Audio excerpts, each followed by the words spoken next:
बताइए कैसे हैं आप लोग। अच्छे हैं। अच्छे हैं ना। तो आज से फाइनली रेगुलर वे में क्वेश्चन बैंक की शुरुआत करने जा रहे हैं। और यही बिहार पुलिस का क्वेश्चन बैंक है जिसका डिस्कशन होगा। इसमें वर्ष 2010 ईस्वी से लेकर 2024 ईस्वी तक बिहार पुलिस के जितने भी परीक्षा हुए हैं सभी प्रश्नों का कलेक्शन है। और सबसे बड़ी बात है, अभी 19,838 पोस्ट का जो वैकेंसी है, इससे ठीक पहले 21,391 पोस्ट के लिए बिहार पुलिस का एग्जाम हुआ, जिसका क्वेश्चन किसी के पास नहीं है जितना मेरे पास है। अगर किसी के पास है भी तो बहुत कम है। और अब तो सब छाप देगा, दुनिया तो कट पेस्ट कॉपी पे चलता है। 21,391 पोस्ट का जो वैकेंसी था जिसमें बिहार पुलिस का एग्जाम हुआ है, उसका 3,000 क्वेश्चन मेरे पास है। और इस बुक में 3,000 के 3,000 क्वेश्चन का कलेक्शन है। अब कहिएगा आप कहां से लाए, तो हम जमीनी स्तर के टीचर हैं, हम विद्यार्थी के बीच बीच रहने वाले टीचर हैं। अपने संस्थान में जो बच्चा पिछली बार बिहार पुलिस का तैयारी कर रहा था, उनसे जुड़कर, उनसे बात करके, उनसे ले करके ये 3,000 क्वेश्चन हम तैयार किए हैं। बहुत मेहनत लगा है इस 3,000 क्वेश्चन को तैयार करने में। और जो 21,391 पोस्ट वाले में एग्जाम हुआ है, उसका जो एग्जाम का ट्रेंड है, उसी ट्रेंड के अनुसार 19,838 वाले वैकेंसी में भी प्रश्न आएगा। तो सबसे पहले कुछ कुछ बात हम आपको बता देते हैं, और ये सब बात को आप ध्यान में रखिएगा। जो भी लोग क्लास कर रहे हैं, ऑनलाइन ऑफलाइन किसी भी मोड में आप क्लास कर रहे हैं, सबके लिए जरूरी है ये बात। और ध्यान से ये सब बात आप सुन लीजिए। देखिए, एग्जाम को क्रैक करने के लिए एग्जाम के पीवाईक्यू पर पकड़ बनाना काफी ज्यादा जरूरी है। और जो बुक का डिस्कशन आज से हम लोग करेंगे, ये बुक मार्केट में अभी शॉर्टेज है। 2 से 3 बार हम मार्केट में दिए हैं, लेकिन प्रिंट थोड़ा जो है कम दे रहे थे। 25,000, 30,000, 50,000, मतलब प्रिंट कम दे रहे थे, तो मार्केट में आता था, शॉर्टेज हो जाता था। इस बार 1 लाख प्रिंट मरवाए हैं, 1 लाख पीस प्रिंट मरवाए हैं। और सोमवार को बुक आ रहा है मार्केट में। इस बार शॉर्टेज नहीं होना चाहिए मेरे ख्याल से। आप सब लोग घबराएं नहीं, बुक आपको मिल जाएगा। और मेरा प्रयास ये है, अभी तो पटना में ही हम पूर्ति नहीं कर पा रहे हैं, मेरा प्रयास ये है कि बहुत जल्दी सोमवार को जब प्रिंट होगा उतनी भारी मात्रा में, तो बुक को जिला जिला तक पहुंचा देंगे हम। आप लोग घबराएं नहीं। अब आगे, और इस एक बुक के बारे में हम आपको बता दें, अभी हम डिस्कशन करवाएंगे। और जिस तरीका से हम डिस्कशन करवाएंगे, उस तरीका से अगर आप चीजों को याद रख लीजिएगा, हम पूरे भरोसा के साथ कह सकते हैं, जिम्मेदारी के साथ कह सकते हैं, इस पूरे बुक पर कमांड बना लीजिए, रिटन एग्जाम आपका निकल जाएगा। समझ गए। अब कुछ बात आप लोग ध्यान से सुनिए, समझिए। जैसे हम बहुत कुछ करते हैं, हम दिखाते नहीं हैं। जैसे हालिया कुछ एग्जाम्पल हम आपको दे देते हैं। 70वीं मेंस का बैच संस्थान के तरफ से निशुल्क चलाया गया। और मेंस में जीएस फर्स्ट पेपर हो, जीएस सेकेंड पेपर हो, ऐसे हो, हर कुछ में क्वेश्चन लड़ा दिए। उसका प्रमाण संस्थान के टेलीग्राम चैनल पर है, संस्थान के यूट्यूब चैनल पर वीडियो भी है, आप जाकर के वॉच कर सकते हैं। तो आज से बिहार पुलिस की तैयारी करने वाले पूरे बिहार के बच्चा के लिए ये बुक हम लोग फ्री ऑफ कॉस्ट बिना किसी शुल्क का हम आपको डिस्कशन करवाएंगे, लेकिन इसमें कुछ शर्त सब है, कुछ शर्त सब है। जो शर्त सब बता रहे हैं आप ध्यान से सुनिएगा और समझिएगा। देखिए बाबू, फ्री में है तो इसका ये मतलब नहीं है कुछ भी नहीं। हमारे फ्री का मतलब ये होता पूरा जेन्युइन, समझ गए। और बुक को अच्छे से करवाएंगे। और बिहार बीपीएससी को लेकर हम बता ही दिए हैं, बीपीएससी मेंस को लेकर बता दिए, फ्री में कोर्स चलाए। जो लोग पैसा लेकर के जितना क्वेश्चन नहीं लड़ाए उससे ज्यादा क्वेश्चन हम फ्री में पढ़ा करके बीपीएससी 70वीं मेंस में लड़ा दिए हैं। फिर उसके बाद बिहार एसआई में 2018 से ही हम ये कर रहे हैं। वैसे बच्चे जो हमारे संस्थान में पढ़ रहे हैं, हमसे जुड़ के हमसे एडमिशन लेकर के पढ़ाई किए, मेरिट नहीं बना, फिजिकल में डिस्क्वालीफाई हो गए, उसको दोबारा एडमिशन लेने नहीं देते हैं। उसको कोर्स हम अवेलेबल करवाते हैं। यूट्यूब सब पे वीडियो होगा, आप देख लीजिएगा। 1275 में संस्थान से जुड़े जिन बच्चों का फाइनल सिलेक्शन नहीं हुआ, वैसे बच्चे जो फिजिकल में छटे हैं और जो मेरिट में छटे हैं, देखिए मेरा अपना मानना है आगे उसको बढ़ाया जाए जो पढ़ने में बेहतर हो। जिसका पीटीए में रिजल्ट नहीं हुआ उसको काहे हम देंगे बैच, इसका मतलब वो सही से नहीं पढ़ा है। जिसका मेंसे में रिजल्ट नहीं हो उसको हम काहे देंगे, वो सही से पढ़ भी नहीं किया। जब हम पढ़ाएं तुम सही से पढ़ता तो तुम्हारा पीटी मेंस निकलता। मेरिट हो सकता है 1 2 4 5 क्वेश्चन से ना बने, फिजिकल ना हो, वो अलग चीज है। ये काम हम 2018 से करते हुए आ रहे हैं। 1717 में हमारे जो बच्चे असफल हुए उनको बिहार एसआई का अगला बैच संस्थान अपने तरफ से फ्री में अवेलेबल करवाया। उसके बाद 2446 में जो बच्चे असफल हुए अगले वैकेंसी के लिए उनको फ्री में बैच अवेलेबल करवाए। जो बच्चा 2213 में डिस्क्वालीफाई हुआ उसको अवेलेबल करवाए। जो 1275 में डिस्क्वालीफाई हुआ उसको अवेलेबल करवाए हैं।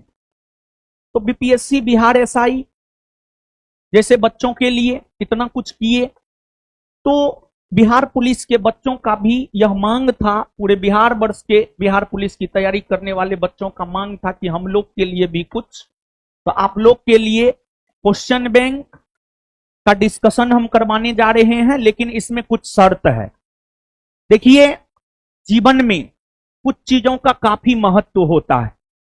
आप अभी नहीं समझेंगे वो सब बात, लेकिन हम समझते हैं। हमने जीवन में बहुत कुछ देखा है, बहुत कुछ सीखा है, बहुत कुछ झेला है, हमने बहुत संघर्ष किया है। ना कोई मेरा शैक्षणिक आका है, ना कोई मेरा राजनीतिक आका है। जो भी है अपने आप के बदौलत हैं। तो संघर्ष भरा सब कुछ रहा है, अभी भी संघर्ष कर रहे हैं। जिस जोश जुनून के साथ 2017 में पढ़ाना शुरू किए थे, वही जोश जुनून के साथ आज भी हम पढ़ाते हैं। कुछ शर्त है, जिस शर्त को आप लोग ध्यान से सुनिएगा। जीवन में सफल होने के लिए अनुशासन का होना बहुत ज्यादा जरूरी है। यूपीएससी सीएससी 2024 में एक इकबाल अहमद नामक लड़का फाइनल रिजल्ट लिया है, उससे मेरा बात हो रहा था। तो उनसे हम पूछे आपके जीवन में सफलता का सबसे बड़ा राज, उन्होंने पहला लाइन बोला अनुशासन। अनुशासन जानते हैं बहुत बड़ा चीज है बाबू। आप इसका महत्व अभी नहीं समझ पाएंगे, कुछ दिनों में आप इसका महत्व समझेंगे। तो जो भी बच्चे अभी हमको ऑनलाइन सुन रहे हैं, ऑफलाइन सुन रहे हैं, जिस भी मोड में सुन रहे हैं, एक तो पहली जानकारी हम आपको दे दे, आपका एग्जाम बहुत जल्दी होने जा रहा है। मतलब आपके पास बहुत ज्यादा समय नहीं है। संभवतः 7 डेट में एग्जाम होगा आपका, और पर डेट में एक एक सिटिंग एग्जाम होगा। पर डेट में एक सिटिंग ही एग्जाम होगा। और सेंटर वेरिफिकेशन चालू हो चुका है। तो अनुशासन के बदौलत कोई व्यक्ति एक चाय बेचने वाला देश का प्रधानमंत्री तक बन सकता है। मोदी जी बहुत अनुशासित व्यक्तित्व के हैं। वैसे तो उनके प्रधानमंत्री बनने में बहुत कुछ का योगदान रहा है, लेकिन उसमें अनुशासन का भी योगदान रहा है। तो हम जो बताने जा रहे हैं ध्यान से सुनिएगा। बासी चीज बासी, बासी खाने से कैंसर होता है, और ज्यादा तेल मसाला वाला बासी खाइएगा तो और बड़ा कैंसर होगा आपको। देखिए, विद्यार्थी में बहुत सारे अवगुण हैं। आप जिस फेज से गुजर रहे हैं उस फेज से हम गुजरे हैं, और हम अपने आप को अभी उसी फेज में मानते हैं। जैसे बासी कोई चीज हो जाता है ना, जैसे वीडियो ही जमा होते जाता है, 1 गो हुआ, 2 गो हुआ, 5 गो हुआ, 10 गो हुआ। जब 5-10 वीडियो जमा हो गया तो फिर आप उस वीडियो को दोबारा देख नहीं पाते हैं। क्या ये सच है या नहीं? और आपके एग्जाम को लेकर आप मान कर चलिए कि आपका एग्जाम जुलाई मध्य से लेकर अगस्त तक चलेगा।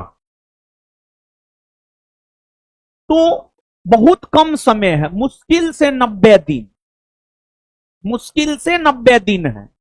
और इस 90 दिन में भी अगर आप सही से पढ़ाई नहीं कीजिएगा, अनुशासित होकर पढ़ाई नहीं कीजिएगा, तो फिर कोई मतलब नहीं है बाबू। और हम पंडित जी से पूछे हैं, पंडित जी बताएं, जून तक खूब लगन है। कभी आपके भाई का शादी होगा, कभी आपके किसी और का शादी होगा। तो इस कंडीशन में आप नहीं ले सकते हैं बिहार पुलिस का वर्दी। त्यागिए, त्यागिए, 90 दिन के लिए त्यागी बनिए। हम 2014 में घर छोड़े थे, 2022 में सीधा घर गए। जोड़ लीजिए, लगभग 8 साल हम त्याग किए, तब आज थोड़ा बहुत ठीक ठाक पढ़ा लेते हैं, थोड़ा बहुत ठीक ठाक जीवन यापन कर लेते हैं। 8 साल त्याग किए तब। आपको हम बहुत ज्यादा दिन नहीं, 90 दिन त्याग करने को लेकर कह रहे हैं। 90 दिन आप त्याग कीजिए, और जो बोल रहे हैं, जैसे बोल रहे हैं वैसे आप कीजिए। एक तो पहली बात हम आपको जानकारी के लिए बता दें, बिहार पुलिस के क्वेश्चन बैंक का डिस्कशन आज तो संस्थान के एप्लीकेशन पर भी हो रहा है और यूट्यूब चैनल पर भी हो रहा है। घोषणा कर दिए थे पूरे बिहार के बच्चों के लिए, तो बहुत बच्चे जो है एप्लीकेशन से नहीं जुड़ पाए। उन सभी के लिए यूट्यूब पर भी आज के क्लास को हमने लाइव कर दिया है। तो जो भी बच्चे यूट्यूब पे क्लास कर रहे हैं वो सब जान लीजिए कि ये क्लास पूरी तरीका से जो है संस्थान के एप्लीकेशन पर होगा। तो आप सब लोग संस्थान का जो एप्लीकेशन है ज्ञान बिंदु GS academy Patna, Google play store से डाउनलोड कर लीजिए और फिर आप एप्लीकेशन पर क्लास कीजिएगा। समझ गए? पहली बात। दूसरी बात यह है कि यह क्लास 5:30 से 7 बजे के बीच चलेगा और कम समय है। तो Monday to Sunday, Sunday to Monday, मतलब सप्ताह में 7 के 7 दिन अगर हम या इस को डिस्कशन करवाने में जो भी टीचर भाग लेंगे उनको बहुत आवश्यक काम ना हो, उनका तबीयत ना खराब हो, तो पर डे ये क्लास होगा, क्योंकि एग्जाम में बहुत कम समय है। अब अगली बात बाबू यह है कि जो अनुशासन वाली बात कर रहे थे, जैसे मान लिया जाए कि हम आपको पढ़ा दिए, आप सोचे कल देखेंगे वीडियो, परसों देखेंगे, तरसों देखेंगे, नरसों देखेंगे, चरसों देखेंगे, आप नहीं देख पाइएगा कभी भी।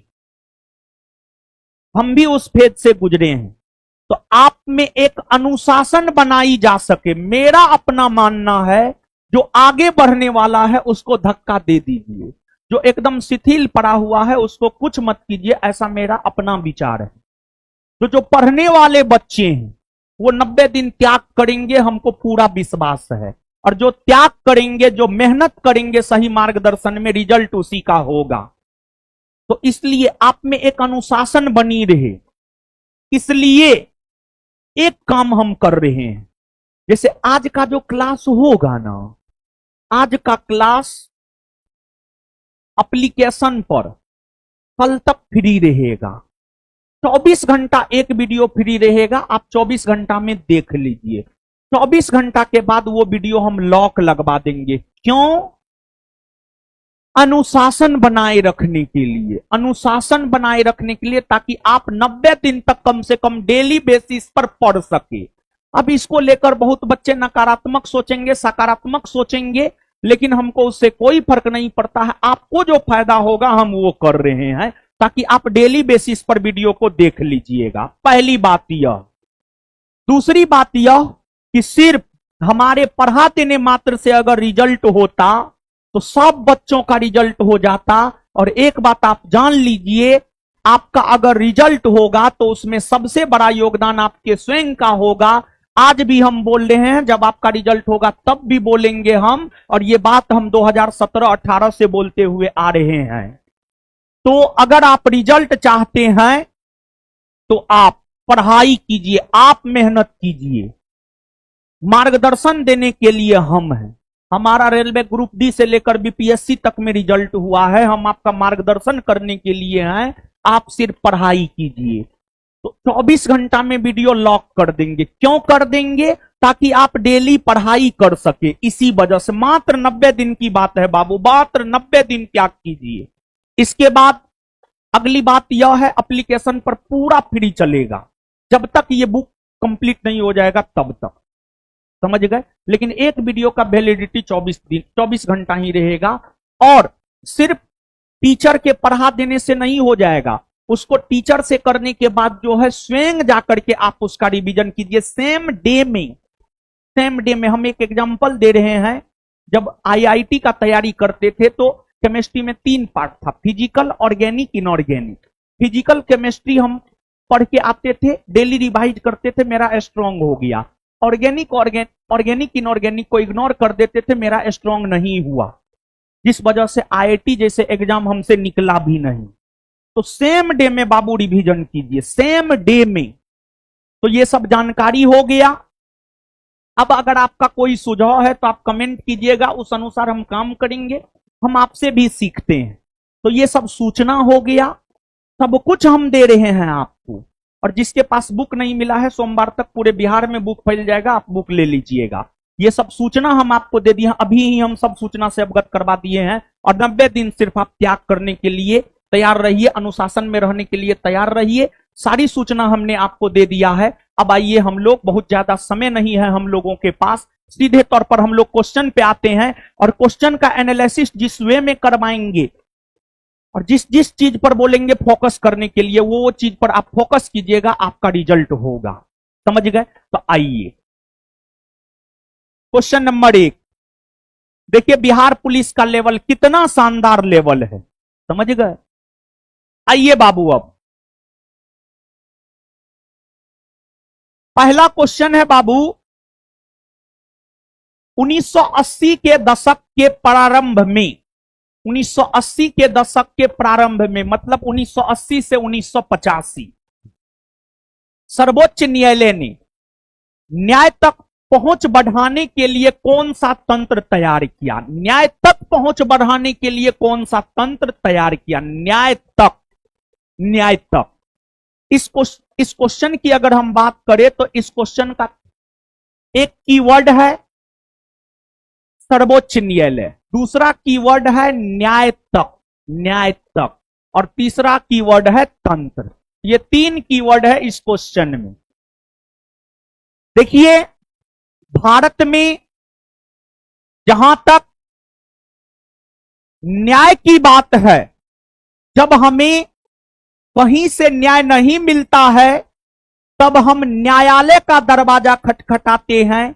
और न्यायालय के अंतर्गत भारत में सर्वोच्च न्यायालय आता है, उच्च न्यायालय आता है, सबऑर्डिनेट अधीनस्थ न्यायालय आता है। इन सभी न्यायालयों का दरवाजा हम खटखटाते हैं। अब देखिए बाबू आप कि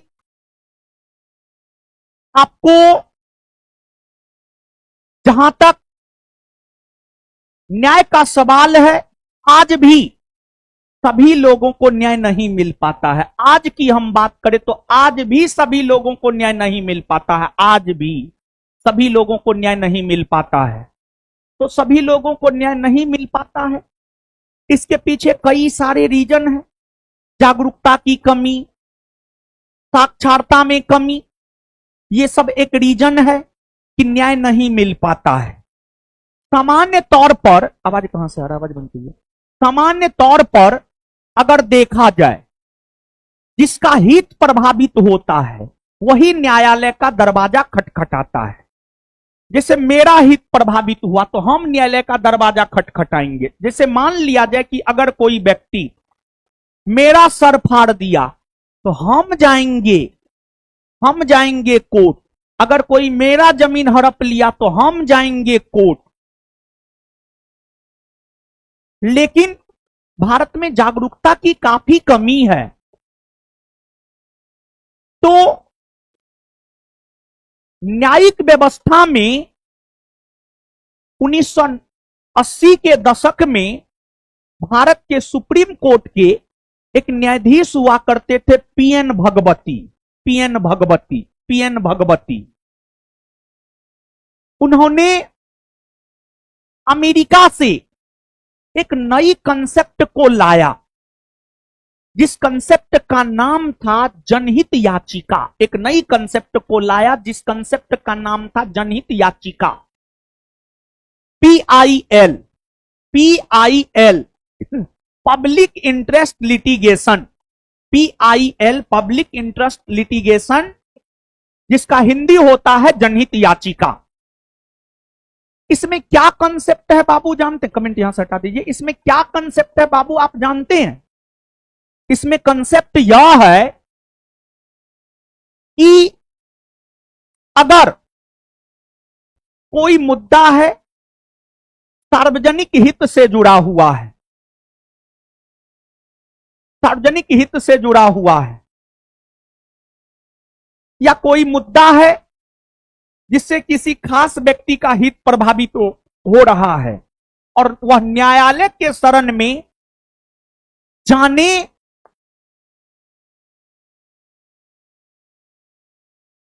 हेतु वह न्यायालय के शरण में नहीं जा सकता है, वह न्यायालय के शरण में नहीं जा सकता है। आर्थिक तौर पर कमजोर होने के वजह से, जागरूकता की कमी के वजह से, तो उस कंडीशन में उसके लिए कोई दूसरा व्यक्ति न्यायालय का दरवाजा खटखटा सकता है।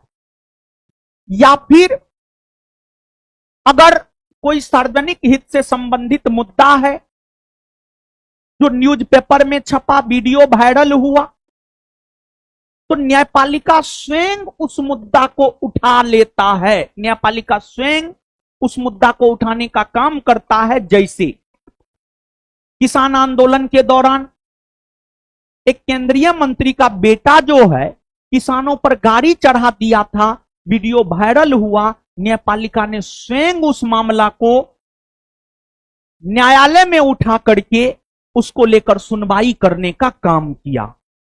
यही तो जनहित याचिका है। और जनहित याचिका है क्या, अगर आप नहीं समझें तो फिर से समझिए। जैसे हमारा हित प्रभावित हुआ, हम आर्थिक तौर पर कमजोर है, जागरूक ना है, आप में से कोई भी चाहते हैं कि नहीं सर को तो न्याय मिलना चाहिए, तो आप मेरे मामला को कोर्ट में उठा सकते हैं। यही है जनहित याचिका। तो इससे थोड़ा आप सोचिए, अगर हम न्यायालय नहीं जा रहे हैं, आप मेरे लिए न्यायालय जा रहे हैं, तो हमको न्याय मिलेगा या नहीं मिलेगा? एकदम निश्चित तौर पर न्याय मिलेगा। और इसकी अवधारणा भारतीय न्यायिक प्रणाली में लागू 1980 के दशक में हुआ है। और इसको लागू करने में भारत के सुप्रीम कोर्ट के न्यायाधीश पीएन भगवती का महत्वपूर्ण योगदान है। और इसी वजह से पीएन भगवती को भारत में जनहित याचिका का जनक माना जाता है। और जनहित याचिका संबंधी प्रावधान भारतीय न्यायिक प्रणाली में अमेरिका से लिया गया है। तो अब आप क्वेश्चन का डिस्कशन बाबू पढ़िएगा, तो वहां पर दो बात, एक तो इस प्रश्न का उत्तर हो जाएगा जनहित याचिका क्या आप समझे हैं, हां या ना? समझ गए हैं ना? अब उस डिस्कशन को जब आप पढ़ेंगे तो दो बात पे फोकस करना है बाबू। एक बात यह कि भारत में जनहित याचिका का जनक किसे माना जाता है, तो पीएन भगवती किसे माना जाता है, उसको हाईलाइट कर लीजिएगा। भारत में जनहित याचिका का जनक पीएन भगवती को माना जाता है। और दूसरी बात यह कि भारत में जनहित याचिका संबंधी प्रावधान किस देश से लिए गए हैं, तो भारत में जनहित याचिका संबंधी प्रावधान लिए गए हैं अमेरिका से। कहां से लिए गए हैं, अमेरिका से लिए गए। इतना बात बाबू समझ में आया। इसके बाद अब हम लोग आ जाते हैं क्वेश्चन नंबर 2 पे। क्वेश्चन नंबर 2 कह रहा है किसी भी देश में कानून बनाने का अंतिम अधिकार किसके पास होता है, संसद, सर्वोच्च न्यायालय, निर्वाचन आयोग, उपराष्ट्रपति। तो देखिए ध्यान दीजिएगा बाबू, यहां पर किसी भी देश बस ऐसे फंसाने के लिए दिया गया है, जबकि यहां पर किसी भी देश का मतलब समझना है भारत। किसी भी देश का मतलब बाबू क्या समझना है, भारत। तो आपसे यह पूछा जा रहा है भारत में कानून का निर्माण करने वाली सबसे बड़ी संस्था कौन है। और इस प्रश्न के बारे में हम आपको बता दें, बिहार एसआई एक्साइज 126 पोस्ट का यह पूछा हुआ क्वेश्चन है, समझ गए। तो भारत के भीतर अगर देखा जाए तो कानून का निर्माण करने वाली सबसे बड़ी संस्था है संसद। सबसे बड़ी संस्था कौन है, संसद, यानी अंग्रेजी में पार्लियामेंट। अगर बाबू हम लोग संसद की बात करें तो संसद की चर्चा भारतीय संविधान के अनुच्छेद 79 में है। अनुच्छेद 79 यह कहता है राष्ट्रपति, लोकसभा, राज्यसभा को मिलाकर संसद का गठन होता है। तो संसद के अंतर्गत राष्ट्रपति आते हैं, लोकसभा आता है, राज्यसभा आता है। संसद के अंतर्गत लोकसभा और राज्यसभा जो है, संसद का 2 हाउस है, संसद का 2 सदन है, संसद का 2 सदन है। इसमें राज्यसभा की चर्चा अनुच्छेद 80 में है और लोकसभा की चर्चा अनुच्छेद 81 में है। और यह दोनों सदन को अगर हम लोग देखें तो राज्यसभा जिसकी चर्चा अनुच्छेद 80 में है वह एक अस्थायी सदन है। उसमें सदस्यों की संख्या अधिकतम 250 है, लेकिन वर्तमान में 245 सदस्य ही हैं। 245 सदस्य में से 233 सदस्य निर्वाचित होते हैं और 12 सदस्य राष्ट्रपति द्वारा मनोनीत होते हैं साहित्य, कला, विज्ञान, समाज सेवा के क्षेत्र से। और वही जो लोकसभा है जिसकी चर्चा अनुच्छेद 81 में है, वर्तमान में हमारे देश में लोकसभा में सीटों की संख्या है 543 और 543 के 543 सीट के लिए चुनाव होते हैं और उस चुनाव में आम जनता पार्टिसिपेट करता है। उस चुनाव में अगर देखा जाए तो आम जनता पार्टिसिपेट करता है। और भारत में अगर हम लोग चुनाव की बात करें तो भारत में जो चुनाव होता है, आपको एक तो प्रत्यक्ष तौर पर चुनाव होता है, दूसरा अप्रत्यक्ष तौर पर चुनाव होता है। भारत में जो प्रत्यक्ष तौर पर चुनाव होता है वह फर्स्ट पास्ट दी पोस्ट सिस्टम के तहत होता है। भारत में प्रत्यक्ष तौर पर जो चुनाव होता है वह फर्स्ट पास्ट दी पोस्ट सिस्टम के तहत होता है। मतलब चुनाव में जितने उम्मीदवार खड़ा हुए हैं उन उम्मीदवारों में जिस उम्मीदवार को सबसे ज्यादा मत प्राप्त होता है वो विजेता घोषित हो जाता है। जैसे लोकसभा का चुनाव, विधानसभा का चुनाव। वहीं अप्रत्यक्ष चुनाव की अगर हम लोग बात करें तो यह अनुपातिक प्रतिनिधित्व के आधार पर एकल संक्रमणीय मत पद्धति के तहत होता है। और इस पद्धति के तहत राष्ट्रपति का चुनाव, उपराष्ट्रपति का चुनाव, राज्यसभा का चुनाव, विधान परिषद का चुनाव, तो गौर से सुनिएगा, लोकसभा विधानसभा के चुनाव प्रत्यक्ष तरीका से फर्स्ट पास्ट दी पोस्ट सिस्टम के तहत होता है। राष्ट्रपति, उपराष्ट्रपति, राज्यसभा, विधान परिषद के चुनाव अप्रत्यक्ष तरीका से अनुपातिक प्रतिनिधित्व के आधार पर एकल संक्रमणीय मत पद्धति के तहत होता है। और भारत में चुनाव में मतदान करने की आयु 18 वर्ष है पहले 21 वर्ष हुआ करता था। मतदान की आयु को 21 वर्ष से घटाकर 18 वर्ष 61वां संविधान संशोधन 1988 के तहत किया गया।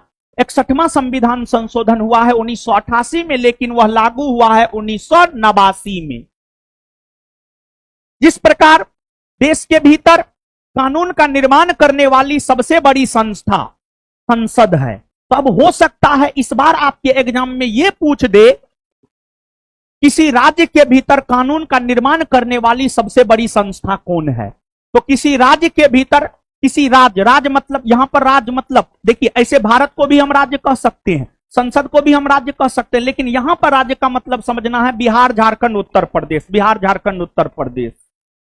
तो किसी राज्य के भीतर कानून का निर्माण करने वाली सबसे बड़ी संस्था अगर देखा जाए, तो किसी राज्य के भीतर कानून का निर्माण करने वाली जो सबसे बड़ी संस्था है वह है आपको राज्य विधानमंडल। राज्य विधानमंडल किसी राज्य के भीतर हो सकता है यह क्वेश्चन आपसे पूछ दे, और जो पिछला ट्रेंड रहा है उसी ट्रेंड पर क्वेश्चन पूछता है, ऐसा नहीं कि इधर उधर भागता है, समझ गए। तो किसी राज्य के भीतर कानून का निर्माण करने वाली सबसे बड़ी संस्था है राज्य विधानमंडल। और राज्य विधानमंडल के बारे में जानकारी अगर देखा जाए तो राज्य विधानमंडल के बारे में जानकारी हमें भारतीय संविधान का अनुच्छेद 168 देता है। अनुच्छेद 168 कहता है राज्यपाल, विधानसभा और विधान परिषद को मिलाकर के राज्य विधानमंडल का गठन किया जाता है। राज्यपाल, विधानसभा, विधान परिषद को मिलाकर के राज्य विधानमंडल का गठन किया जाता है। और भारत के 28 राज्यों में विधान परिषद नहीं है, मात्र 6 राज्य में विधान परिषद है। मात्र 6 राज्य में जो विधान परिषद है, उत्तर प्रदेश, बिहार, महाराष्ट्र, कर्नाटक, आंध्र प्रदेश, तेलंगाना, यही 6 राज्य में विधान परिषद है। तो वैसे राज्य जहां पर विधान परिषद है वहां पर विधानमंडल का निर्माण राज्यपाल, विधानसभा, विधान परिषद तीनों को मिलाकर होता है। लेकिन भारत के जिस राज्य में विधान परिषद नहीं है वहां राज्य विधानमंडल के अंतर्गत सिर्फ राज्यपाल और विधानसभा आता है। जैसे झारखंड में विधान परिषद नहीं है, तो झारखंड राज्य के भीतर राज्य विधानमंडल के अंतर्गत जो है सिर्फ राज्यपाल और विधानसभा आते हैं। अब इसके बाद ऑप्शन में जो है बाबू, निर्वाचन आयोग की चर्चा है, उपराष्ट्रपति की चर्चा है, सर्वोच्च न्यायालय की चर्चा है। तो यहां पर सर्वोच्च न्यायालय, निर्वाचन आयोग, उपराष्ट्रपति सबके बारे में बता रहे हैं। क्वेश्चन में, क्वेश्चन बैंक के डिस्कशन में सब कुछ हम दिए हैं।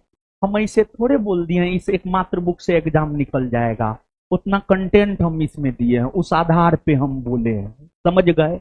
तो अब यहां पर बाबू आप समझिएगा, सर्वोच्च न्यायालय, उपराष्ट्रपति और निर्वाचन आयोग। सबसे पहले उपराष्ट्रपति, जहां तक उपराष्ट्रपति का सवाल है, उपराष्ट्रपति भारत के भीतर संवैधानिक पदों में दूसरा सबसे बड़ा संवैधानिक पद है।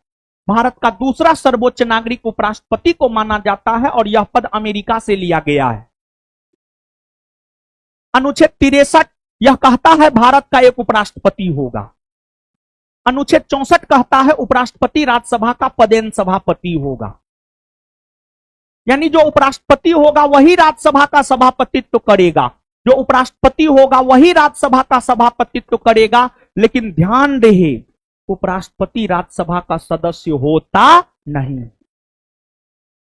उपराष्ट्रपति का चुनाव होता है और उपराष्ट्रपति के चुनाव में लोकसभा और राज्यसभा के सभी सदस्य भाग लेते हैं। लोकसभा, राज्यसभा के सभी सदस्य मिलकर के उपराष्ट्रपति को चुनने का काम करते। उपराष्ट्रपति का चुनाव होता है। उपराष्ट्रपति राज्यसभा के सदस्य नहीं होते हैं, लेकिन फिर भी उपराष्ट्रपति राज्यसभा का सभापतित्व करते हैं। मतलब राज्यसभा भारतीय संसदीय परंपरा के अंतर्गत एक सदन लोकसभा है, एक राज्यसभा है केंद्रीय स्तर पर, फिर राज्य स्तर पर एक विधानसभा है, एक विधान परिषद है। केंद्रीय स्तर पर जो लोकसभा है, लोकसभा की अध्यक्षता लोकसभा का सदस्य ही करता है, लेकिन राज्यसभा एक ऐसा सदन है जिसका सभापतित्व उसके सदस्य नहीं करते हैं। आपसे पूछा जाता है, यह प्रश्न बहुत महत्वपूर्ण क्वेश्चन है, कौन ऐसा सदन है जिसका सभापतित्व उसके सदस्य नहीं करते हैं? तो राज्यसभा। फिर राज्य स्तर पर विधानसभा, विधान परिषद है। विधानसभा और विधान परिषद की अध्यक्षता और सभापतित्व विधान परिषद और विधानसभा की अध्यक्षता और सभापतित्व, विधानसभा की अध्यक्षता विधानसभा के सदस्य करते हैं, विधान परिषद का सभापतित्व उसके सदस्य ही करते हैं। अब अनुच्छेद 64 के बाद अनुच्छेद 65, ये आपके बिहार एसआई में पूछा हुआ हो सकता है, इस बार बिहार पुलिस में पूछ दे।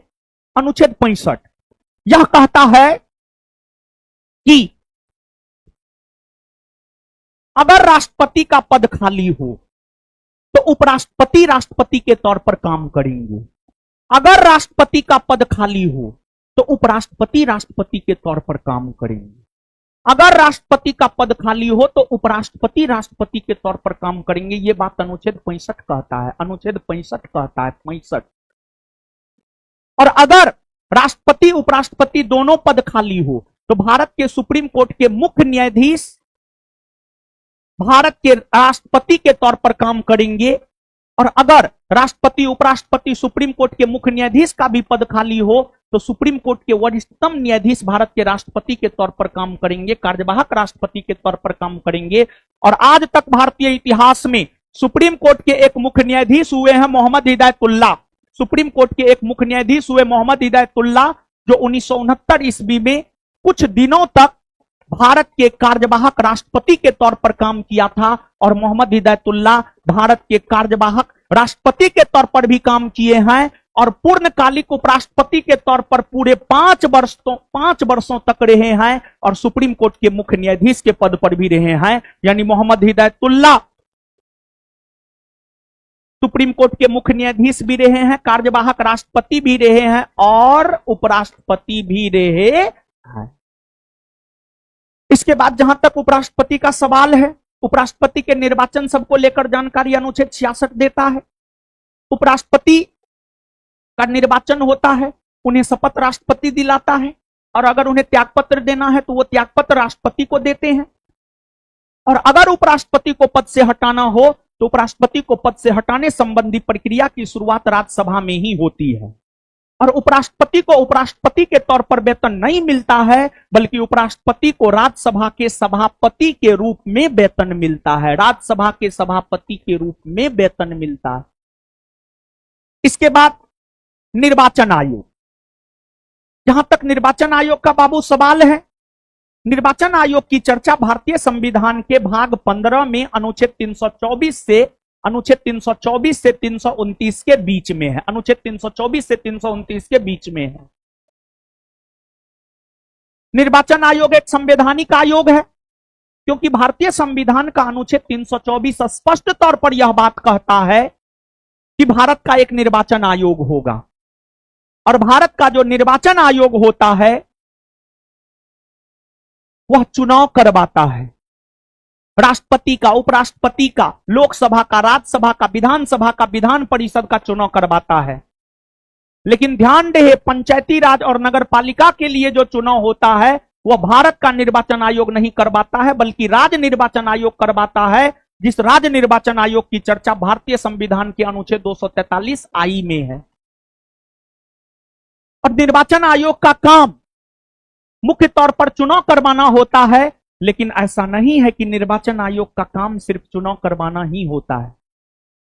निर्वाचन आयोग के और भी कई सारे काम होते हैं, जैसे किसी भी राजनीतिक दल को राष्ट्रीय पार्टी का दर्जा देना, किसी भी राजनीतिक दल को राज्य स्तरीय पार्टी का दर्जा देना, यह सब भी निर्वाचन आयोग का काम होता है। मतदाता सूची तैयार करवाना निर्वाचन आयोग का काम होता है।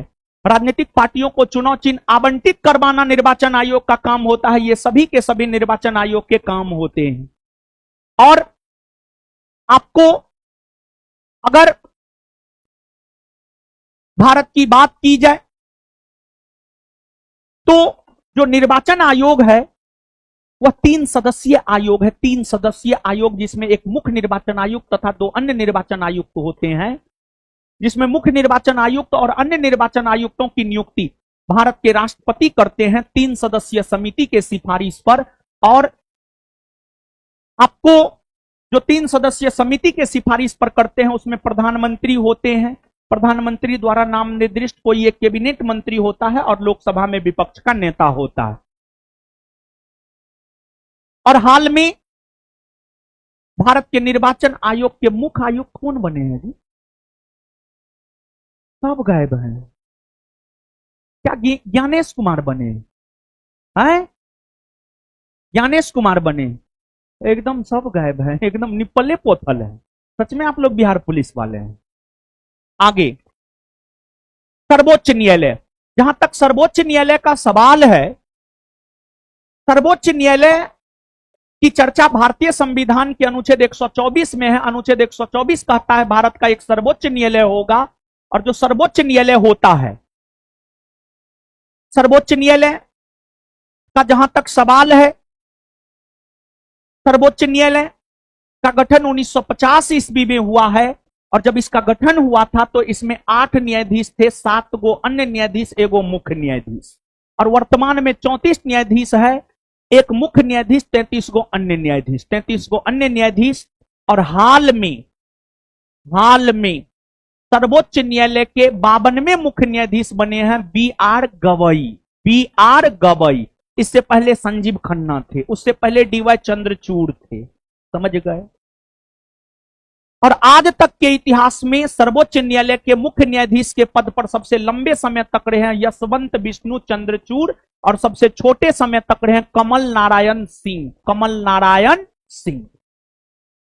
तो ये सर्वोच्च न्यायालय के बारे में हो गया। डिस्कशन में पूरा बात लिखा हुआ, सब बात याद रखिएगा। क्वेश्चन नंबर 2 का डिस्कशन का हर फैक्ट महत्वपूर्ण है, सब चीज को याद रखिएगा। बात समझ में आया? इसके बाद अब हम लोग आ जाते हैं अगले क्वेश्चन के ऊपर। जो अगला क्वेश्चन है हम लोगों का बाबू, वार्षिक वित्तीय विवरण संसद के दोनों सदनों के समक्ष कौन रखवाता है? देखिए बाबू, एक होता है रखता है, एक होता है रखवाता है, दोनों में अंतर है। एक होता है रखता है और एक होता है रखवाता है, दोनों में अंतर है। एक तो पहली बात बाबू आप ये समझिए कि वार्षिक वित्तीय विवरण यह तो संवैधानिक शब्द है, संविधान में इस बात का विवरण है, और संविधान में इस बात का विवरण भारतीय संविधान के अनुच्छेद 112 में है। संविधान में इस बात का विवरण भारतीय संविधान के अनुच्छेद 112 में है, अनुच्छेद 112 में। और वार्षिक वित्तीय विवरण के जगह हम लोग बजट शब्द का प्रयोग कर सकते हैं। बजट शब्द का प्रयोग कर सकते हैं। वार्षिक वित्तीय विवरण कहिए या बजट कहिए, बात बराबर है। वार्षिक वित्तीय विवरण कहिए या बजट कहिए, क्या है? बात बराबर है, बात बराबर है। अब वार्षिक वित्तीय विवरण, नामे में सब कुछ है। वार्षिक, एक वर्ष, वित्तीय, रुपया पैसा, विवरण, उल्लेख, मतलब एक वर्ष तक जो रुपया पैसा का उल्लेख है। किसके रुपया पैसा का उल्लेख?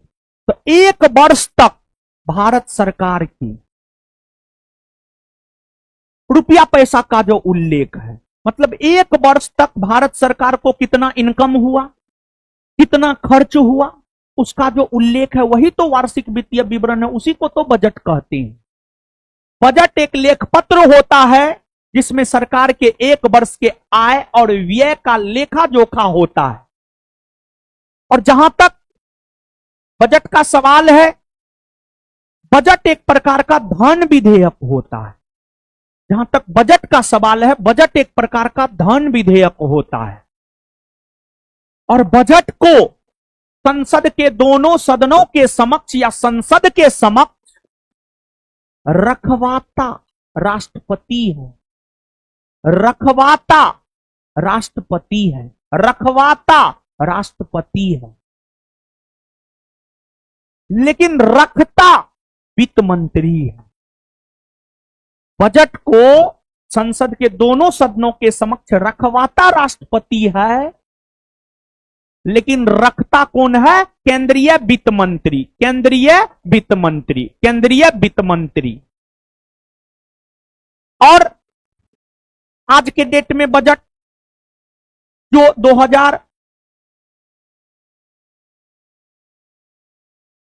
1 फरवरी 2025 को जो बजट आया है वह केंद्रीय वित्त मंत्री निर्मला सीतारमण के द्वारा रखा गया है। रखवाया है राष्ट्रपति श्रीमती द्रौपदी मुर्मू ने। तो इस प्रश्न का उत्तर क्या होना चाहिए बाबू?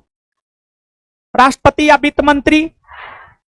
राष्ट्रपति ना, राष्ट्रपति। अब देखिए बजट। भारत में अगर पहली बार बजट देखा जाए तो भारत में पहली बार बजट 1860 ईस्वी में जेम्स विल्सन ने प्रस्तुत किया था और तब से लेकर आज तक बजट पेश होता हुआ आया है। लेकिन बजट पर केंद्रीय विधान परिषद के सदस्यों को बहस करने का अधिकार 1892 के भारत परिषद अधिनियम के तहत मिला और 1909 के भारत शासन अधिनियम के तहत बजट पर मतदान करने का अधिकार मिला और 1919 के भारत शासन अधिनियम के तहत केंद्रीय बजट से राज्य के बजट को अलग कर दिया गया। मतलब यह प्रावधान किया गया कि केंद्र सरकार पूरे देश के लिए एक अलग बजट पेश करेगा और प्रत्येक राज्य सरकार के द्वारा अपना अलग अलग बजट पेश किया जाएगा। और आज देखिए केंद्र में मोदी जी की सरकार है, केंद्र की मोदी सरकार के द्वारा पूरे भारतवर्ष के लिए एक बजट पेश किया जाता है और प्रत्येक राज्य की राज्य सरकार अपना अलग अलग बजट पेश करती है। बिहार सरकार अपना अलग बजट पेश करती है, उत्तर प्रदेश की राज्य सरकार अपना अलग बजट पेश करती है, झारखंड की राज्य सरकार अपना अलग बजट पेश करती है। और आजादी के बाद 1947 के बाद अगर देखा जाए तो 1947 के बाद पहला बजट पेश किया गया था आर.के. शनमुखम सेठी के द्वारा। आर.के. शनमुखम सेठी के द्वारा। आर.के. शनमुखम सेठी के द्वारा। और बाबू आप इस बात को समझिएगा कि जैसे केंद्र सरकार के बजट या वार्षिक वित्तीय विवरण की चर्चा भारतीय संविधान के अनुच्छेद 112 में है, उसी प्रकार राज्य सरकार के बजट की चर्चा भारतीय संविधान के अनुच्छेद 202 में है। राज्य सरकार के बजट की चर्चा अनुच्छेद 202 में है। और एक बात और याद रखिएगा, बजट एक धन विधेयक है और जो धन विधेयक होता है, केंद्र सरकार का धन विधेयक राष्ट्रपति के पूर्व अनुमति से सबसे पहले लोकसभा में आता है। राज्य सरकार का धन विधेयक राज्यपाल के पूर्व अनुमति से सबसे पहले विधानसभा में आता है। बिहार एसआई का यह पूछा हुआ क्वेश्चन है, राज्य सरकार का धन विधेयक किसकी पूर्व अनुमति से विधानसभा में रखा जाता है? तो राज्यपाल की पूर्व अनुमति से। राज्यपाल की पूर्व अनुमति से। इसके बाद बजट को लेकर हमने चर्चा कर दिया। अब प्रधानमंत्री है, वित्त मंत्री है, स्पीकर है। तो सबसे पहले बात करते हैं प्रधानमंत्री की। जहां तक प्रधानमंत्री का सवाल है, एक तो सीधे तौर पर यह प्रश्न पूछा जाता है, प्रधानमंत्री नियुक्त होता है या निर्वाचित? तो प्रधानमंत्री का जहां तक सवाल है, प्रधानमंत्री होते हैं नियुक्त। प्रधानमंत्री क्या होते हैं? नियुक्त। प्रधानमंत्री क्या होते हैं? नियुक्त। भारतीय संविधान के अनुच्छेद 75 को पढ़िए और अनुच्छेद 75 के क्लाउज 1 को पढ़िए। जब आप अनुच्छेद 75 के क्लाउज 1 को पढ़ेंगे तो अनुच्छेद 75 का क्लाउज 1 यह कहता है कि प्रधानमंत्री को नियुक्त राष्ट्रपति करेंगे और राष्ट्रपति उस व्यक्ति को प्रधानमंत्री के तौर पर नियुक्त करता है जो लोकसभा के चुनाव में बहुमत प्राप्त दल का नेता होता है। और आज तक जवाहरलाल नेहरू से लेकर नरेंद्र मोदी तक जितने प्रधानमंत्री हुए हैं, उन सभी प्रधानमंत्रियों में देखा जाए तो प्रधानमंत्री के रूप में सबसे लंबा कार्यकाल पंडित जवाहरलाल नेहरू का रहा है। और सभी प्रधानमंत्रियों में अगर देखा जाए, 3 ऐसे प्रधानमंत्री हैं जिनका पद पर रहते हुए निधन हो गया है, पंडित जवाहरलाल नेहरू, लाल बहादुर शास्त्री और इंदिरा गांधी। इसमें लाल बहादुर शास्त्री का निधन देश से बाहर हुआ है, भारत के बाहर हुआ है। और आज तक के सभी प्रधानमंत्रियों में सबसे अधिक उम्र में प्रधानमंत्री बनने का रिकॉर्ड मोरारजी देसाई के नाम दर्ज है और सबसे कम उम्र में प्रधानमंत्री बनने का रिकॉर्ड राजीव गांधी के नाम दर्ज है। तथा भारत में 6 ऐसे प्रधानमंत्री हैं जो प्रधानमंत्री बनने के पहले मुख्यमंत्री रहे हैं किसी न किसी राज्य के। नरेंद्र मोदी प्रधानमंत्री बनने के पहले गुजरात के मुख्यमंत्री, एचडी देवगौड़ा प्रधानमंत्री बनने के पहले कर्नाटक के मुख्यमंत्री, पीवी नरसिम्हा राव प्रधानमंत्री बनने से पहले आंध्र प्रदेश के मुख्यमंत्री, विश्वनाथ प्रताप सिंह प्रधानमंत्री बनने से पहले उत्तर प्रदेश के मुख्यमंत्री, चौधरी चरण सिंह प्रधानमंत्री बनने से पहले उत्तर प्रदेश के मुख्यमंत्री, मोरारजी देसाई प्रधानमंत्री बनने से पहले मुंबई प्रांत के मुख्यमंत्री। ये सब प्रधानमंत्री से संबंधित महत्वपूर्ण फैक्ट है। और एक बात आप जानिए, भारत में जिस प्रकार की शासन प्रणाली को अपनाया गया है उसमें संवैधानिक प्रमुख तो राष्ट्रपति होते हैं, लेकिन वास्तविक प्रमुख प्रधानमंत्री होते हैं, क्योंकि संविधान में वर्णित जो राष्ट्रपति के काम है उसको लेकर संविधान ने यह वर्णन दिया है कि राष्ट्रपति अपना काम स्वयं भी कर सकता है तथा अपने अधीनस्थ अधिकारियों के माध्यम से भी करवा सकता है। तो राष्ट्रपति के कामों की अगर बात की जाए तो राष्ट्रपति के काम को प्रधानमंत्री वास्तविक तौर पर करते हैं। और प्रधानमंत्री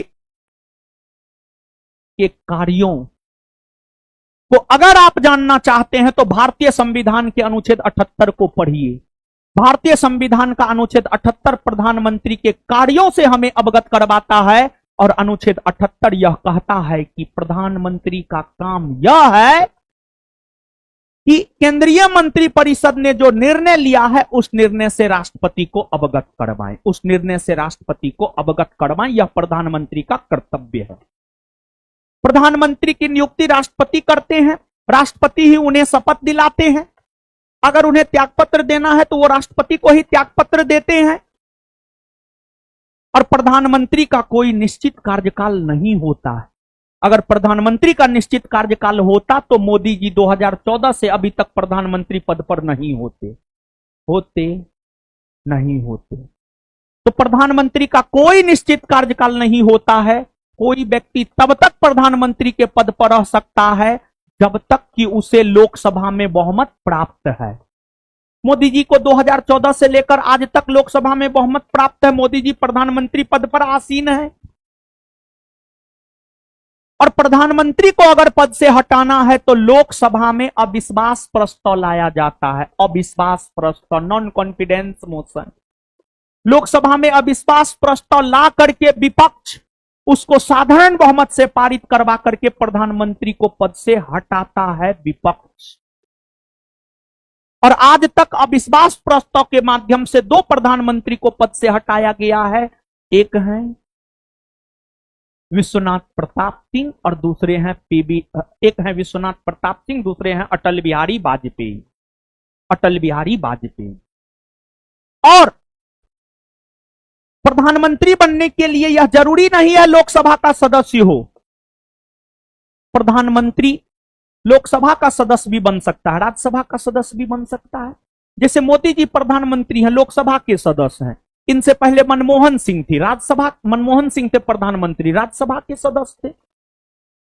और अगर कोई व्यक्ति लोकसभा राज्यसभा दोनों में से किसी भी सदन का सदस्य नहीं है फिर भी वह प्रधानमंत्री बन सकता है, लेकिन 6 माह तक।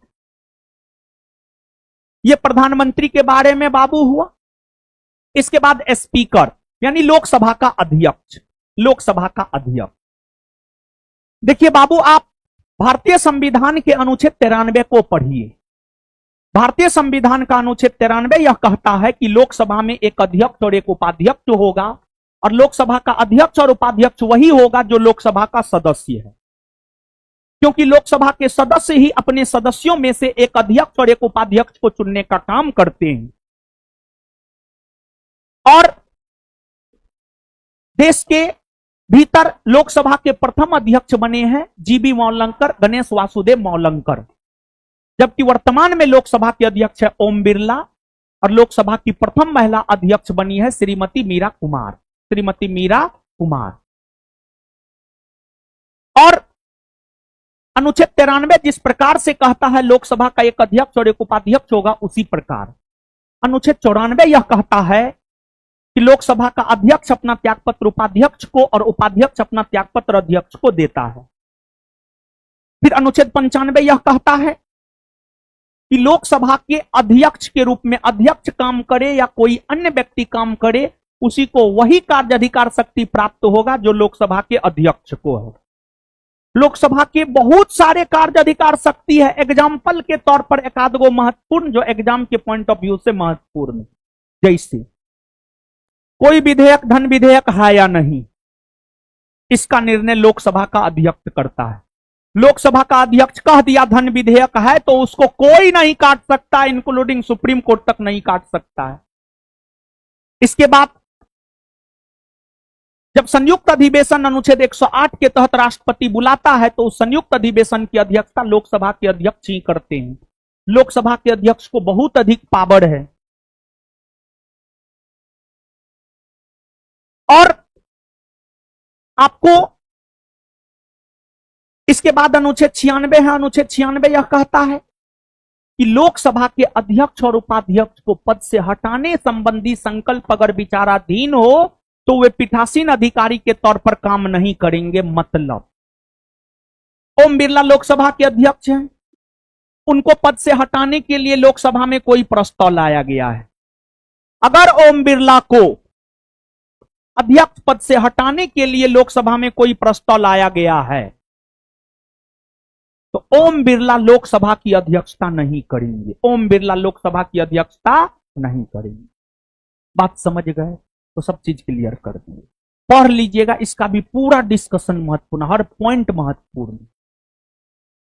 नए डिस्कशन याद नहीं कीजिएगा तो क्या कीजिएगा? याद करना है, पढ़ना है, सेम डे में रिवीजन करना है। आज के आज बासी नहीं छोड़ना है। बासी छोड़ दिए कैंसर हो जाएगा। जैसे कैंसर का कोई इलाज नहीं होता है वैसे नौकरी आपको नहीं हो सकता अगर बासी छोड़ दिए पढ़ाई तो। समझ गए? आगे बाबू, सर्वोच्च न्यायालय के मौलिक क्षेत्राधिकार में क्या शामिल है? देखिए, ऐसे सर्वोच्च न्यायालय की अगर हम लोग बात करें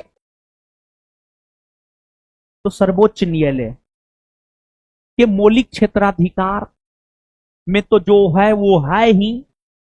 सर्वोच्च न्यायालय के कार्य अधिकार शक्ति को जब आप पढ़ते हैं तो सर्वोच्च न्यायालय के पास परामर्शी अधिकार है। सर्वोच्च न्यायालय भारत के राष्ट्रपति को परामर्श दे सकता है। अनुच्छेद 143 में इस बात का वर्णन है। सर्वोच्च न्यायालय देश का सबसे बड़ा अपीलीय न्यायालय है। अपीलीय क्षेत्राधिकार है सर्वोच्च न्यायालय के पास। सर्वोच्च न्यायालय के पास रीट अधिकारिता है। अगर आपके मौलिक अधिकार का हनन होता है तो आप डायरेक्ट सुप्रीम कोर्ट जा सकते हैं। यह सब सर्वोच्च न्यायालय के कार्य अधिकार शक्ति में आता है। और सर्वोच्च न्यायालय को अनुच्छेद 142 जो काफी चर्चा में रहा है, अनुच्छेद 142 विशेष परिस्थिति में आदेश पारित करने का अधिकार देता है, न्याय निर्णयन का अधिकार देता है। विशेष परिस्थिति में अनुच्छेद 142 के तहत सर्वोच्च न्यायालय कोई भी निर्णय कर सकता है। कोई भी निर्णय कर सकता है सर्वोच्च न्यायालय। अनुच्छेद 142 हाल फिलहाल में चर्चा में रहा है, आ सकता है, गौर फरमाइएगा।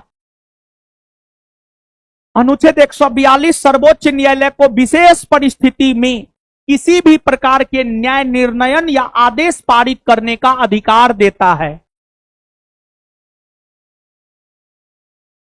अब प्रश्न है सर्वोच्च न्यायालय के मौलिक क्षेत्राधिकार से। प्रश्न है सर्वोच्च न्यायालय के मौलिक क्षेत्राधिकार से, तो बाबू समझिएगा।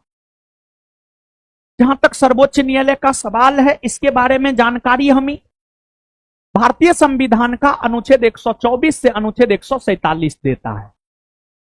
इन्हीं अनुच्छेदों में एक अनुच्छेद है अनुच्छेद 131। अनुच्छेद 131, अनुच्छेद 131। जहां तक अनुच्छेद 131 का सवाल है, अनुच्छेद 131 हमें सर्वोच्च न्यायालय के मौलिक क्षेत्राधिकार, मौलिक क्षेत्राधिकार या मूल क्षेत्राधिकार मौलिक क्षेत्राधिकार या मूल क्षेत्राधिकार, मूल क्षेत्राधिकार या प्रारंभिक क्षेत्राधिकार, या प्रारंभिक क्षेत्राधिकार, या प्रारंभिक क्षेत्राधिकार, प्रारंभिक क्षेत्राधिकार। जैसे आपका नाम गोलू, मोलू, टोनू, सोनू जो भी है, अगर घर में छोटे हैं तो छोटू कह के बुलाया जाता है। ऐसा होता है, एक ही व्यक्ति के एक से अधिक नाम होते हैं, ऐसा होता है। जैसे मेरा ही 2 नाम है। जैसे हमारे गांव में चल जाइएगा, कहिएगा रोशन आनंद, कोई नहीं बता पाएगा। कहिएगा बाबू साहब जो पटना में पढ़ाता है, सब बता देगा, हाँ उसका घर वो है। गांव का लोग उसी नाम से जानता है, समझे। हाँ, मेरा वास्तविक नाम वही था, लेकिन हमको जो है स्कूल में जब नाम सब लिखाया गया था, नम्मा तक वही नाम था स्कूल में, लेकिन जब अटेंडेंस बनता था ना, प्राइवेट स्कूल में पढ़ते थे, अटेंडेंस बनता था मतलब ऑकवर्ड लगता था, अच्छा नहीं लगता था, समझिएगा। सब बड़ी गलत दृष्टिकोण से देखता था, ये कैसा नाम है, समझे। तो 10वां में हम अपने से नाम चेंज कर लिए, समझिएगा। किसी से नहीं पूछे, ऐसा नहीं कि मम्मी पापा से पूछना, रोशन आनंद, समझिए। तो ये बात है। तो एक ही व्यक्ति के कई नाम होते हैं। उसी प्रकार से मौलिक क्षेत्राधिकार या मूल क्षेत्राधिकार या प्रारंभिक क्षेत्राधिकार, मौलिक क्षेत्राधिकार, मूल क्षेत्राधिकार या प्रारंभिक क्षेत्राधिकार एक ही बात है। अब सवाल उठता है कि ये मौलिक क्षेत्राधिकार, मूल क्षेत्राधिकार या प्रारंभिक क्षेत्राधिकार है क्या बाबू? तो देखिए ध्यान से बाबू आप समझिएगा कि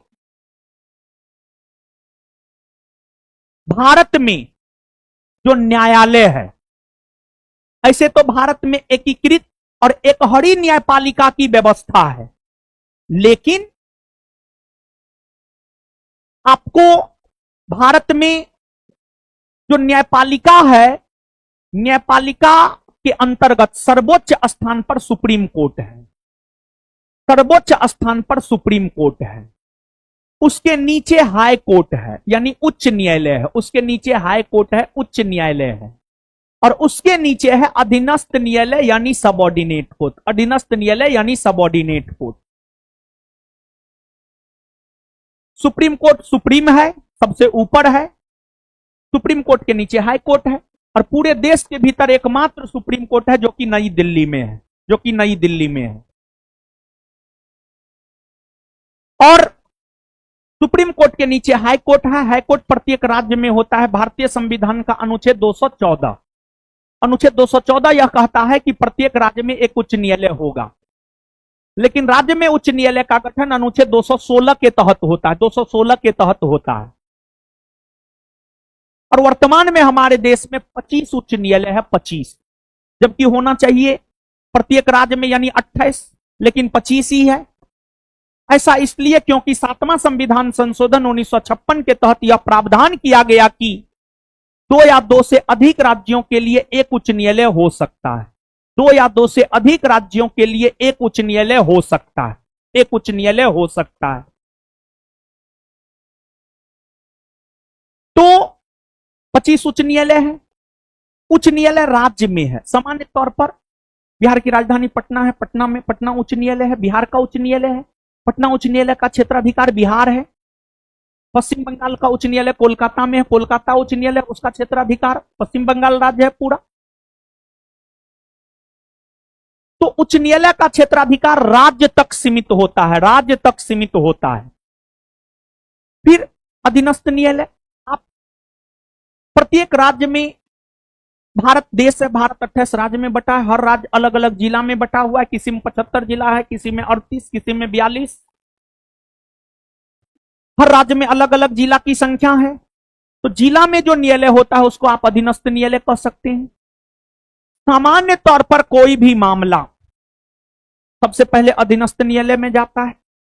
अधीनस्थ न्यायालय के निर्णय से अगर आप संतुष्ट नहीं है तो उच्च न्यायालय जाइए, फिर उच्च न्यायालय के निर्णय से आप संतुष्ट नहीं है तो आप सुप्रीम कोर्ट जाइए, आप सुप्रीम कोर्ट जाइए। ये एक न्यायिक प्रक्रिया है, इससे आपको गुजरना होगा। लेकिन कुछ मामले ऐसे होते हैं जिसको लेकर के आप सीधे सुप्रीम कोर्ट जा सकते हैं, या जिसको लेकर के आप सीधे हाई कोर्ट जा सकते हैं, सीधे हाई कोर्ट जा सकते हैं। वैसे मामले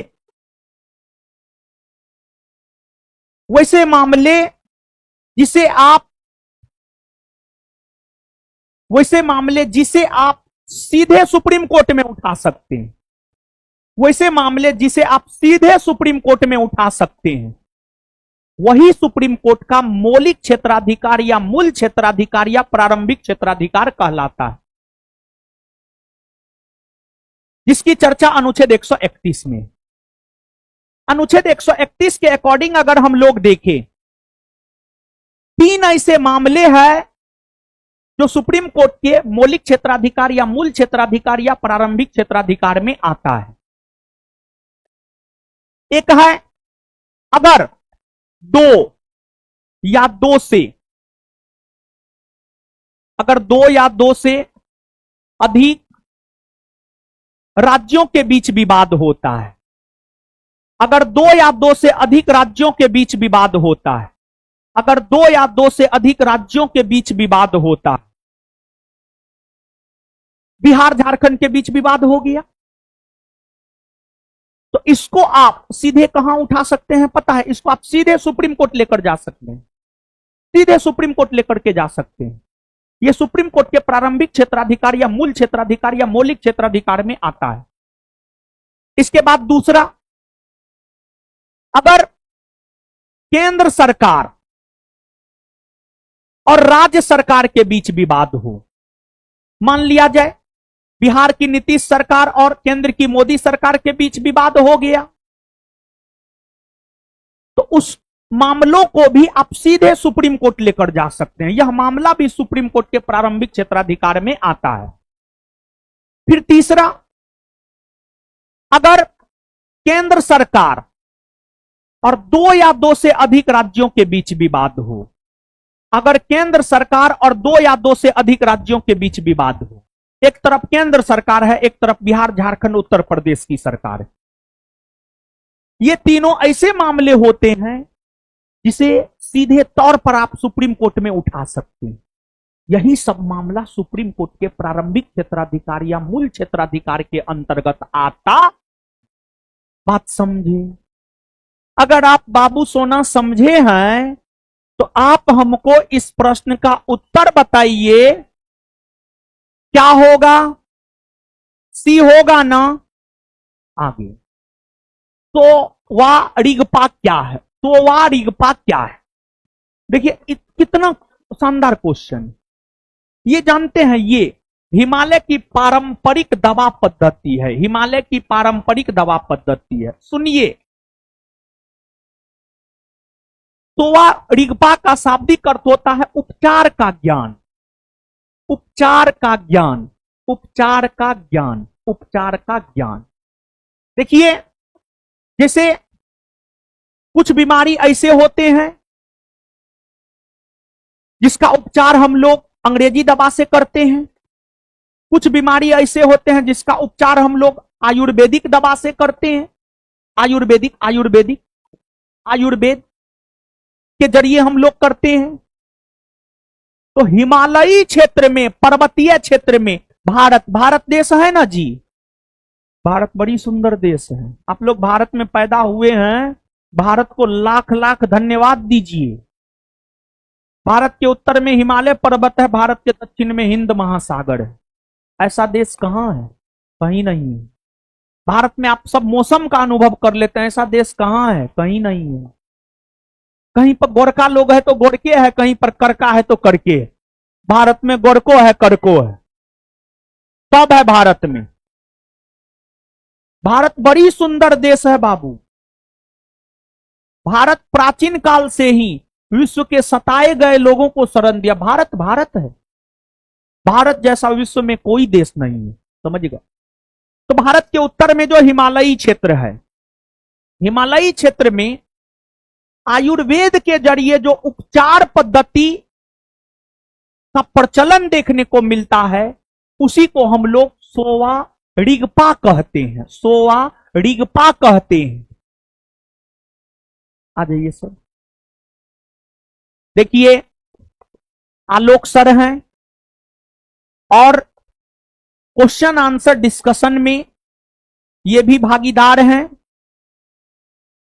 बिहार पुलिस का क्वेश्चन बैंक, देखिए बिहार पुलिस का क्वेश्चन बैंक का डिस्कशन आलोक सर करवाएंगे। और सुनिए आलोक सर का इतिहास हम आपको थोड़ा सा बता देते हैं। 70वीं बीपीएससी प्रीलिम्स में एक हम लोग मेंटरशिप प्रोग्राम चलाए थे 90 दिन का, बीच में छुट्टी भी था, होली दशहरा छठ का। उसमें आलोक सर प्रीलिम्स में 100+ क्वेश्चन लड़ाए थे, लेकिन क्वेश्चन लड़ाने के बाद आउट हम इसलिए नहीं किए थे क्योंकि 70वीं बीपीएससी पीटी बहुत विवादों में था। और वो भी सर से पूछ लीजिएगा, वो सर पीटी मेंटरशिप प्रोग्राम जो चलाए थे, जैसे मेंस निःशुल्क था संस्थान में, ये आप जानते हैं, पीटी भी निःशुल्क था, पूछ लीजिए इनको। और ये भी तैयार हुए थे, और उसके लिए हमको लगता है कि इनको भी नया नया आए थे, ये भी पेमेंट नहीं लिए, उसके लिए पेमेंट नहीं लिए हमसे, कि बोले कि सर आप निःशुल्क बीपीएससी का करवा रहे हैं तो हम भी नहीं लेंगे आपसे पेमेंट। उस बैच का ई भी पेमेंट नहीं लिए, समझ गए। तो इस सब काम में हमको आलोक सर भी मदद करते हैं। तो उस टाइम में वीडियो इसलिए नहीं डाले थे कि पीटी का परीक्षा जो है ना विवाद में था। क्योंकि हुआ क्या था, एक बार बिहार एसएससी सीजीएल में मैथ रीजनिंग जो आप लोग को पढ़ाते हैं प्रभु राज सर, सीजीएल का क्वेश्चन आउट हो गया। बेचारा पढ़ाए थे, उनका क्वेश्चन सब लड़ गया, कुछ क्वेश्चन हु बहु डाटा के साथ लड़ गया। अब वो तो खुशी से उछल रहा था, बोला हम यूट्यूब पे डिस्कशन करवाएंगे, बोले करवाइए। गया बेचारा करवाने के लिए, क्वेश्चन पेपर लीक था, विद्यार्थी सब कमेंट में गाली दे रहा था। आधा में डिस्कशन उनको छोड़ना पड़ा, वीडियो को लॉक लगाना पड़ा। तो इसी वजह से 70वीं पीटी का सर पूरा सब चीज तैयार करके रखे थे। अभी भी वो पीपीटी सेव है, समझ गए, आप कहिएगा तो हम दिखा देंगे, समझ गए। तो उसके बाद अभी बिहार एसआई का होमवर्क सीरीज सर करवा रहे हैं। उस दौरान जो है बिहार एसआई स्टेनो का एग्जाम हुआ, एनडीए का एग्जाम हुआ, बहुत सारा एग्जाम हुआ जिसमें सर के द्वारा पढ़ाए गए चीज लड़े हैं। तो सुबह में 100 क्वेश्चन का डिस्कशन सर करवाते हैं। तो इसमें जो है क्वेश्चन आंसर में और भी टीचर को शामिल करना चाह रहे थे, लेकिन फिर देखे गिजिर पिटीर हो रहा था, तो सिर्फ आलोक सर को शामिल किए हैं। और जरूरत पड़ने पर हम बिट्टू झा सर को भी इस सेशन में शामिल कर देंगे, जरूरत पड़ने पर, ऐसे नहीं, समझ गए। तो ये है, और आज के लिए इतना ही रहने दीजिए, क्योंकि आज ऑफलाइन में सबसे लंबा समय तक क्लास चला है, सब अटपटा हो रहे हैं।